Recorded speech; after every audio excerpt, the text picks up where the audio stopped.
Hello everyone, good morning. आज हम लोग क्लास 10th के एक पोएम डस्ट ऑफ स्नो पढ़ने वाले हैं। डस्ट ऑफ स्नो का मतलब क्या होता है? Firstly I would like to know about it. देखिएगा, डस्ट में होता है धूल कण और ऑफ स्नो, स्नो का मतलब होता है बर्फ। आप यहाँ पिक्चर के माध्यम से देख सकते हैं कि एक पेड़ है, उससे बहुत सारे बर्फ उस पे पड़ा हुआ है और वहां जा करके एक पंछी कौवा जो क्रो है वो हिलाता है। हिलाने की वजह से उस पे जो बर्फ है वो गिरता है राइटर के ऊपर और उसी से उसका राइटर का मूड चेंज हो जाता है। तो आज हम लोग इस पोएम को देखेंगे और जानने का प्रयास करेंगे कि क्या है। तो लेट्स स्टार्ट द पोएम।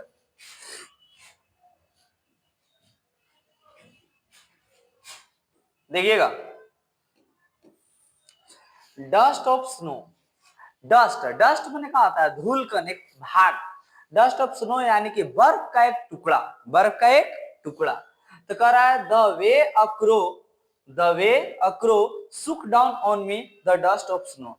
कह रहा है कि एक तरीका है जिसमें क्या करता है कि कौवा यहाँ पे देखिएगा बैठा हुआ है और बैठ करके ऐसे सुक, सेक का भी तो सुक ऐसे हिलाता है और हिलाने के बाद होता ही है यहाँ से इस राइटर के ऊपर ए डस्ट ऑफ स्नो यानी कि बर्फ का एक छोटा सा टुकड़ा राइटर के ऊपर गिरता है। The dust of snow from a hemlock tree. I जो है इस जो देखिए पूरा पेड़ की बात कर रहा है, ये हेमलॉक ट्री है यानी कि एक पॉइजनस पेड़, जैसे धतूर का पेड़ होता है ना, उसी तरह से यह भी एक है जिसमें फल लगता है, वो फल पॉइजनस होता है, उसी पे ही लगा हुआ है यानी कि बैठा हुआ है। बर्फ एक कहानी है बर्फीले जगह का और वहां ऐसे कौवा हिलाता है और बर्फ इस पेड़ से यहाँ पे गिर जाता है। अब इसके बाद अगर हम बात करें, has given my heart a change of mood. Has given my heart, पहले से देखिएगा जो राइटर है, अगर हम राइटर की बात करें तो रॉबर्ट फ्रॉस्ट अगर राइटर है, वो पहले से उनका मूड थोड़ा सा डिस्प्रेस है, अच्छा मूड नहीं है। लेकिन जैसे उनके ऊपर गिरता है बर्फ का टुकड़ा, अब उनका पूरा मूड चेंज हो जाता है यानी कि अब अच्छा लगने लगता है। तो वही बोलते हैं and saved some part of a day I had dreamed. अब कहते हैं कि saved some part of the day, और दिन का जो कुछ भाग बचा हुआ था, कुछ समय बचा हुआ था, उसको आई हैड ड्रीम्ड माने हम लोग पछता करके बर्बाद होने से हम बचा लेते हैं। कहानी का सारांश यही है कि एक राइटर है जो डिस्प्रेस है, एंजाइटी से कुछ भी से पीड़ित है और पेड़ के एक नीचे जाते हैं, वो पेड़ का नाम है हेमलॉक ट्री। आप इस चित्र के माध्यम से देख सकते हैं और इस पेड़ पर बहुत सारे बर्फ जमा हुआ है, वहां पे एक कौवा आता है और ऐसे हिलाता है और बर्फ का टुकड़ा उनके ऊपर गिरता है, जिससे राइटर का पूरा मूड ही चेंज हो जाता है। रॉबर्ट फ्रॉस्ट का पूरा मूड चेंज हो जाता है, जिसमें होता ही है कि कुछ समय जो बचा हुआ है, उस दिन का कुछ पार्ट बचा हुआ है, उस समय को रॉबर्ट फ्रॉस्ट बचा लेते हैं। यही पूरा स्टोरी था। अब देखिए इसमें कहानी, सेंट्रल आइडिया क्या आखिर इस कहानी से हम लोग जानने का प्रयास किए, तो इसको हम लोग देखते हैं। कह रहा है कि the poem shows how a small simple moments in the nature can bring a big positive change in our mood. कह रहा है छोटा सा प्रकृति का चीज, छोटा सा एकदम चीज रहेगा, वो हमारे बड़ा से बड़ा पॉजिटिव चेंजेस को ला सकता है। इसीलिए बोला जाता है कि अगर आपको कहीं कोई प्रॉब्लम है, तो कहीं पानी बह रहा है, कहीं एकदम वातावरण सबसे दूर अलग जाकर के 5-10 मिनट, 1 घंटा, आधा घंटा वहां बिताइए। तो वही कह रहा है कि बताता है कि छोटा सा मोमेंट नेचर का आपका पूरा मूड को बदल सकता है। Even things we usually consider negative, यहां तक कि आप लोग समझिए वैसे चीज जिसको हम लोग निगेटिव मार्किंग देते हैं। यहाँ पे देखिए क्रो का जो बात किया जा रहा है, हम लोग सभी उसको नकारात्मक सोच के साथ देखते हैं। कौआ को हम लोग नकारात्मक सोचते हैं, लाइक ए क्रो और ए हेमलॉक ट्री। ऐसा बोला जाता है कि धतूर का पेड़ यानी कि हेमलॉक ट्री और क्रो निगेटिव है, उसका जीवन में कोई यूज नहीं है, ऐसा लोगों का कहना है। तो can have a positive effects on life, वो भी चीज हम लोग के जीवन में कुछ न कुछ पॉजिटिव भरता है, पॉजिटिव देने का प्रयास करता है। आगे देखिएगा, डिटेल्स एनालिसिस की अगर हम बात करें कि क्या क्या इसमें है, तो power of nature to heal emotion, importance of a small moment change from the sadness to happiness. Nature का इतना पावरफुल डायरेक्शन होता है कि अगर आपका दिमाग एकदम ठीक ठाक नहीं है, अगर आप नेचर से जुड़िए, नेचर के साथ मिलिए, जाइए, देखिए, तो आपका दिमाग एकदम बिल्कुल रिफ्रेशनेस जैसा महसूस होगा। और सैडनेस से हैप्पीनेस, अगर आप उदास हैं तो बिल्कुल खुश हो जाइएगा। मूड ऑफ द पोएट, पहले देखिएगा सैड थे, रिग्रेट पूरा पछतावा था, अब देखिएगा हैप्पी है, खुश है, रिलीफ, अब वो अपना समय को कुछ बचा लिए।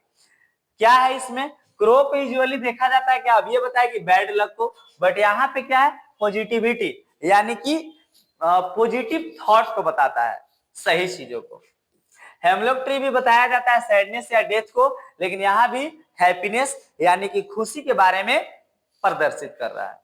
डस्ट ऑफ स्नो, अब देखिए बर्फ का छोटा सा टुकड़ा, small moments that changes life. अब यहाँ पे देखने को मिलेगा कि छोटा सा मोमेंट है, वहां से गिरता है और पूरा एकदम मूड एकदम चेंज हो जाता है, तो ये चीज है।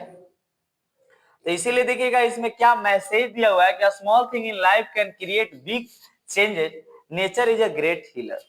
अब छोटा छोटा चीज हमारे जीवन में हमारा मूड को बदल देता है। अगर आप छोटा सा, कितना भी गुस्सा है, एक छोटा बच्चा को देखिए मुस्कुराते हुए, तो आपका मूड एकदम बदल जाता है, बदलता है कि नहीं, तो ये सब हम लोग समझ सकते हैं। अब इसका शॉर्ट क्वेश्चन है कि हु इज द पोएट, इसके राइटर के हैं, तो अभी हम आपको बताए थे Robert Frost. What Shuk down the dust of the snow, अब देखिएगा व्हाट शुक डाउन, अगर क्या चीज था जो हिलाया इसे डस्ट ऑफ स्नो को, क्या चीज हिलाया था, हम हिलाए थे नहीं ना, तो क्या हिलाया था, तो क्रो, कौवा हिलाया था। From where did the snow fall, कह रहा है कि जो स्नो था, बर्फ था, वो कहां से गिरा था, कपार पर से नहीं, वो कहां से गिरल था, तो आप देख सकते हैं हेमलॉक ट्री, हेमलॉक के पेड़ से। What was the poet's mood earlier, पहले कैसा मूड था, तो सैड या रिग्रेटफुल, पूरा उदास थे, पछता रहे थे। लेकिन अब देखिएगा व्हाट चेंजेस हिज मूड, क्या था जो मूड बदल दिया, तो dust of snow falling on him, एक छोटा सा बर्फ का टुकड़ा उन पे गिरा और उनका पूरा मूड बदल गया। अगला शॉर्ट आंसर क्वेश्चन है, how did the crow changes the poet's mood, कैसे बदला, the crow shook snow on to the poet, जो कौवा था उन पे बर्फ को गिराया, which made him feel fresh and happy, जिससे उनको एकदम रिफ्रेशमेंट लगा और खुश हो गया, चेंजिंग हिज सैड मूड, और बदल गया उनका mood. Why the hemlock tree important, कह रहा है कि हेमलॉक ट्री क्यों जरूरी है, अगर मान लीजिए हेमलॉक ट्री है तो व्हाई इज इट इंपोर्टेंट, तो it symbolize sadness and brings happiness, कहा जाता है। ऐसे तो इसको सैडनेस के दृष्टिकोण से देखा जाता है, उदासी, लेकिन ये भी हम लोग के जीवन में खुशी ला सकता है, showing that even negative things can be positive, और ऐसा इसमें बताया गया है अकॉर्डिंग टू द पोयम कि सैडनेस जो दुखी का चीज है उससे भी हम लोग को खुशी मिलता है। What does saved one part of a day mean, तो देखिएगा it means the poets day which was going badly became better, पहले जो पोएट सोचते थे कि हमारा दिन पूरा पछताने में बर्बाद हो गया, लेकिन फिर भी उस कौवा और हेमलॉक ट्री और बर्फ की मदद से उनका दिन जो है कुछ समय जो है बच जाता है। लॉन्ग क्वेश्चन आंसर है, explain the theme of the poem, poem का थीम क्या है, तो पोएम का थीम यही है कि एक राइटर है जो कि उदास रहते हैं और हेमलॉक ट्री के नीचे जा करके कुछ सोचते रहते हैं, और अचानक से एक कौवा जो है उससे बैठा हुआ रहता है हेमलॉक ट्री पे, और ऐसे पेड़ को हिलाता है, जो पेड़ पे बर्फ है वो उसके उनके ऊपर गिरता है और उनका मूड पूरा एकदम चेंज हो जाता है, रिफ्रेशमेंट। तो यही चीज बताया गया है कि आप जिसको निगेटिव मानते हैं वो पॉजिटिव भी हम लोग के दिमाग में हो सकता है। The poem highlights how a small and simple moments can bring big changes in life, छोटे छोटे चीज जो हम लोग के जीवन में बड़ा बड़ा खुशियां कैसे लाता है। The poet was sad, but a small act of nature, snow falling from a tree, changed his mood. कह रहा है कि ऐसे तो उदास थे, लेकिन जैसे उन पे गिरता है बर्फ का एक छोटा सा टुकड़ा, उनका मूड चेंज हो जाता है। Changes his mood. It teaches us that nature has the power to heal and that we should appreciate little moment.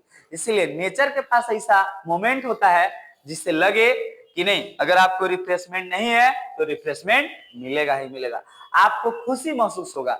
इसीलिए we must have to love our nature, हमें अपने नेचर से, प्रकृति से प्यार करना चाहिए। That's all, thank you.